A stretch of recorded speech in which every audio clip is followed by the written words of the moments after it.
যদি বাংলার সবথেকে বেশি বদনামকে করে থাকে তার নাম যিনি বলছেন তিনি।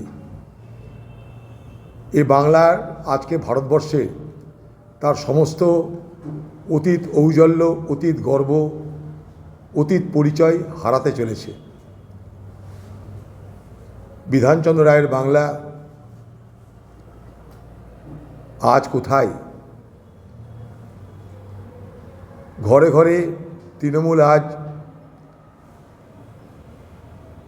যে সন্ত্রাস দুর্নীতির প্রতীক হয়ে দাঁড়িয়েছে সেটা কারোর কাছে কাম্য নয়, কাঙ্ক্ষিত নয়। তাই বাংলা যদি কেউ বদনাম করে থাকে, বাংলাকে যদি কেউ কলঙ্কিত করে থাকে, সেই কলঙ্কিত বাংলার নায়িকা হবে বাংলার মুখ্যমন্ত্রী মমতা ব্যানার্জি।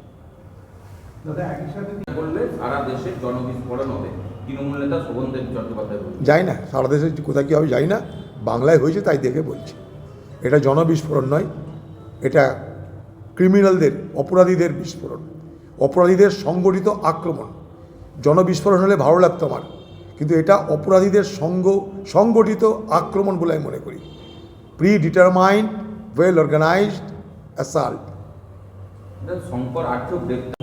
সরকারি প্রোগ্রামের যে পরিপ্রেক্ষিত, তার পরিপ্রেক্ষিতে যে শাক দিয়ে মাছ ঢাকার চেষ্টা করে লাভ নেই, শ্রীরামপুর দেশের সেরা থানা হয়েছে তা ভালো, কিন্তু রাজ্যে যে আইনের শাসন নেই, চোর ডাকাতে ভরে গেছে, তার বাস্তব।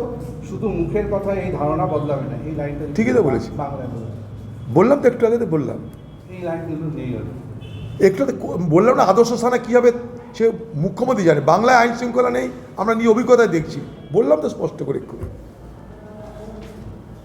বিশেষ বেঞ্চে রিপোর্ট জমা দিল সিবিআই। বিচারপতি দেবাংশু বসাকের ডিভিশন বেঞ্চে আমরা চাই দ্রুত বিচার হোক, দ্রুত শাস্তি হোক, দ্রুত বিচার, দ্রুত শাস্তি, এবং সেই শাস্তি যেন লোকে দেখতে পায়। জাস্টিস শুড বি সিন, দেখতে পাই যেন আমরা। দাদা গতকাল